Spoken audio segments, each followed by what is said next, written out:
Hey, what is up? What is going on? Hey guys, Joe here, Radio 690 ADV. Thanks for stopping in on this Sunday. Rain has stopped, sun is out, and it's hotter than crap outside. Welcome to Dallas, Texas.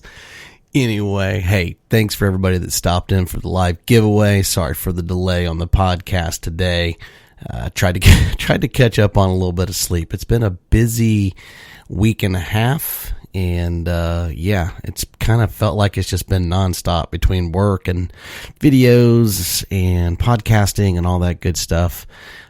Just a little bit tired. But anyway, on the podcast, the one dual sport that you 100% cannot go wrong with.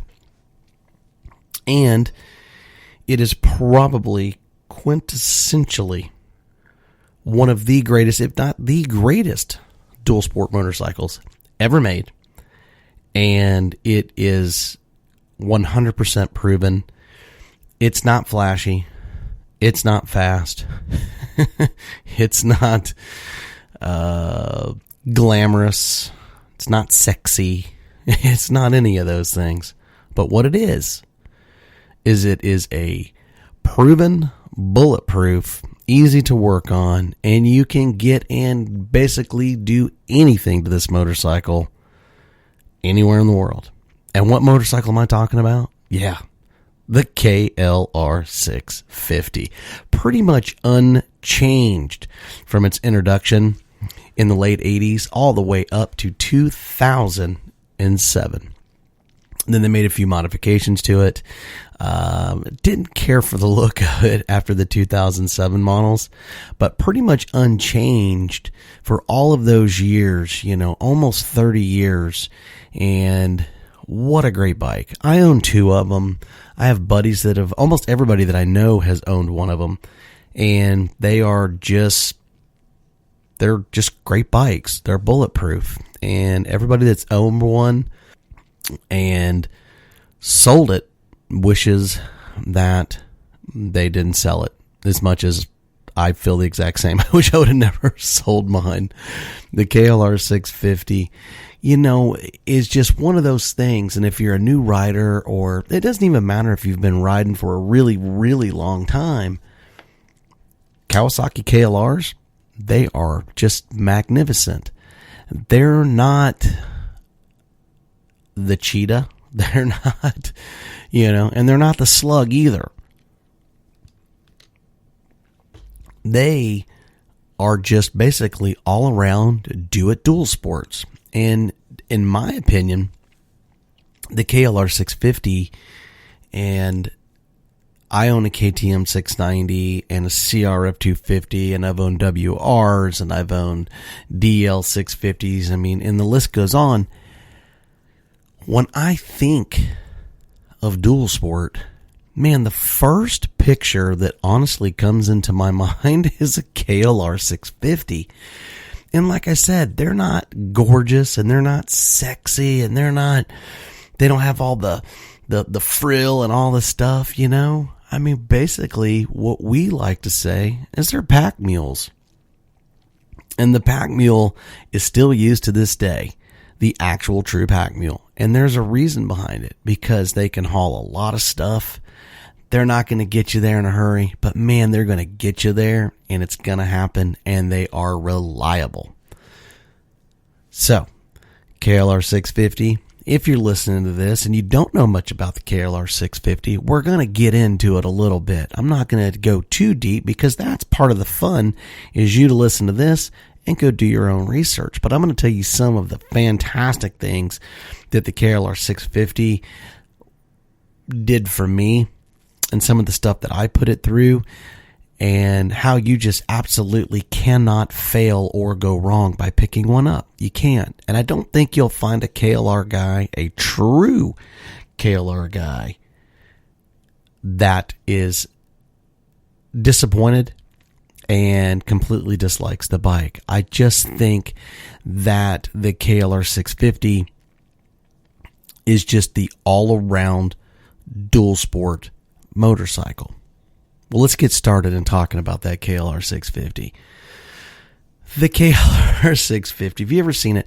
It just looks like a giant monster dirt bike, like a big monster dirt bike. It's got a huge gas tank, 6 gallons. So it's got the range. It pretty much sips fuel. It is carburetor driven. And it doesn't have tons of power, but it does have enough power to do the business and all the things that you want to do for all dual sport. And when I mean all dual sport, I mean all the way around. It'll do the road pretty good, and it'll do the dirt pretty good. It's not going to do the road fantastic, and it's not going to do the dirt fantastic. It's going to do the dirt pretty darn good, and it's going to do the road pretty darn good. And basically what I'm getting at is that the KLR doesn't do anything great. It just does it. And it does it pretty good. And it's going to get you there. It's super reliable, and it's very easy to work on. It's carburetor driven. The seats out of the factory are not bad. They are tall. They're like 35 and a half inch seat height. But the factory seat, not bad. It's actually pretty comfortable, even on the road. I never upgraded my seat on my KLR. I thought it was actually really, really nice. The handlebars are nice and wide, like a dirt bike. So they're pretty comfortable. I would suggest if you're a tall rider, maybe putting a small riser on a KLR650, but it's not bad. The clutch is not horrible on it. The throttle's not bad on it. It's just all around really, really nice. Definitely need good tires for it. But overall, for what the KLR650 is, it's just all around not fantastic or great. It's just all around a good bike that will do just darn near anything you want it to do. And it'll go through anything. And I mean anything, because it's like a tractor. It just kind of chugs along. It just chug. And it does a very good job at its chugging. And it will go through just about anything. And you will see these bikes all over the West. You'll see them. Man, I see them all over the place here in Texas.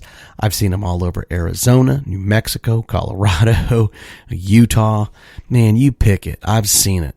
Florida, Alabama, Arkansas. The reason being is they're very inexpensive and they're easy to work on, and they just do a good job. They just do a good job. Now, are they going to keep up with a KTM 690 or a 500? No. Are they going to keep up with the DR 400? Probably not. They're not going to keep up with even many of the 250s that are out there. But it will get you from point A to point B. And it's probably one of the most reliable dual sports that have ever been built. The U.S. military has used them for I can't count how long in their special forces range. And the reason being they use them is because they are very, very reliable.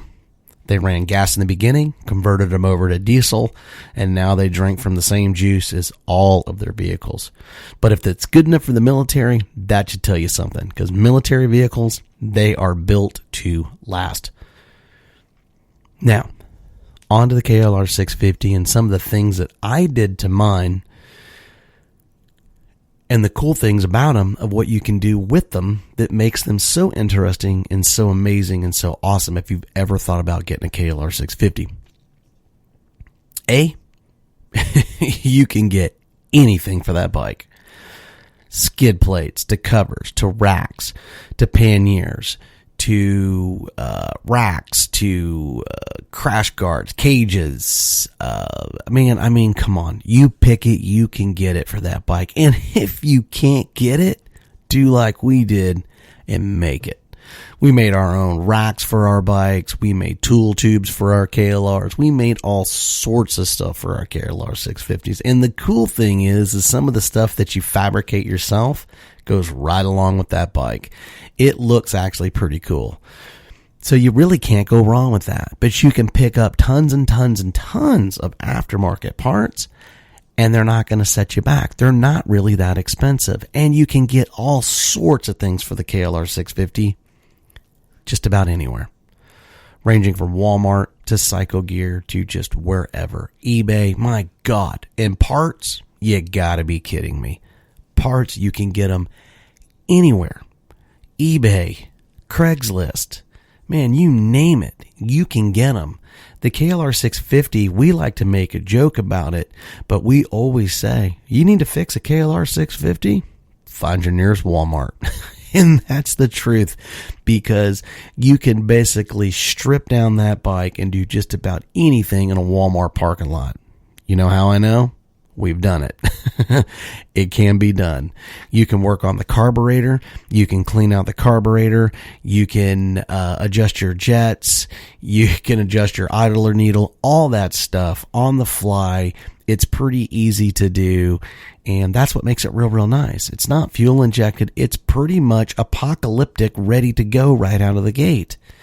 And that's a neat thing, because if you like to tinker with bikes, it's not that it's broke down. You just can do your tweaks and you can work on your bikes and make it a little bit better. The KLR really allows you to do that, because it's just like working on a dirt bike.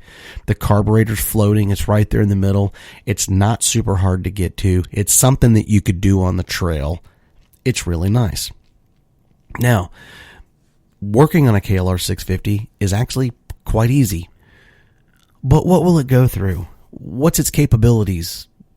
Is it really worth it? You know, should I buy one if I'm a new rider, or if I've just looking for a second bike? All right, well, let me answer the question to you. Yes, yes, and yes. Yes, it's great for new riders. It's not overpowered, but it has enough power to do the job. And a lot of guys use them.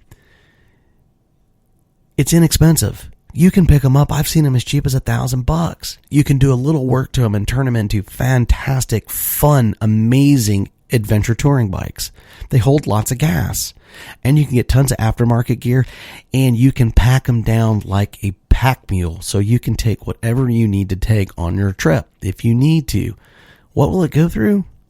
Anything. I mean, literally anything.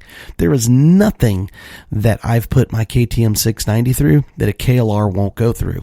Is it going to go through it as easy? No, it's not. But it will go through it. It's like a tractor. I've taken it up all the Jeep passes in Colorado. I've taken it through some awesome canyon runs. I've taken it through 10, 20-mile sand runs on a wagon trail in Utah. It'll just do it. It's not amazing in how it'll do it, but it will do it. And are you going to work it? Of course you are. But it will do it. And that's the cool thing about it. It's inexpensive, super reliable, and it'll go anywhere all these other bikes will go. You'll hear guys that'll be like, oh, KLR 650, it's a slug, and I would never put my time into one of those. Well, I tell you what, you want a reliable bike that is just good, and you can travel and do tons and tons and tons of adventure miles. You can't go wrong with it. And anybody that will bash a KLR 650 needs his head fixed, because that is just a fantastic bike. It will do just about anything. We've taken ours, like I said, through goat trails. We've single tracked them. I'm not saying it's ideal. What I am saying is it will do it. It's got good turning radius. It's got very, very good low end torque. The only issue with the KLR 650 is on its top end, it's a little underpowered on the highway. But off-road, it does a really good job. It's a little top heavy because of the tank, because it holds 6 gallons of fuel. But man, it's like a built-in safari tank right out of the gate. It holds tons of fuel. You don't really have to worry about running out of juice.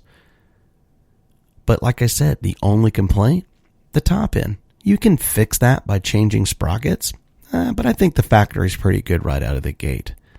But if you're thinking about a motorcycle and you're not sure on what type of adventure-ish type bike to get, you don't want a 250, but you don't want a KTM 690, and you don't want to break the bank, but you want something that looks kind of cool. You want something that you can pack gear on, and all those things. Think about a KLR 650. I'm telling you, you'll love it. It's fun. It's easy to work on. And they're just really neat bikes, and you'll be amazed at how many people will come up and ask you about your bike and what you like about it and stuff like that, especially if you're out in it and you're getting in the thick of it. Can't go wrong, KLR650. That bike is probably one of the most long, I don't know of another motorcycle that stayed in production longer than the KLR650, and unchanged for all the years that it did, all the way up into 2007. If you're thinking about it, KLR650, great bike, super, super awesome. And this is just one of the segments of some of the bikes that are bulletproof that are out there that you can pick up, inexpensive, very proven, and super, super fun. Anyway, my name's Joe, Radio 690 ADV. Sorry for the delay. Thanks for everybody that stopped in on the live giveaway. Don't forget, go sign up at 690adv.com. And don't forget, any questions or anything that you want to know or anything you want me to talk about, 690adv@gmail.com. Don't forget, iTunes, Spreaker, Google Podcasts, Spotify, iHeart Radio. We're there, man. Like I said, hit subscribe, give us a thumbs up, and we appreciate you. And we will see you on Thursday for our next podcast, our video podcast. You guys have a great day. Enjoy it. Try to stay cool if it's hot out. We appreciate you. 690 out.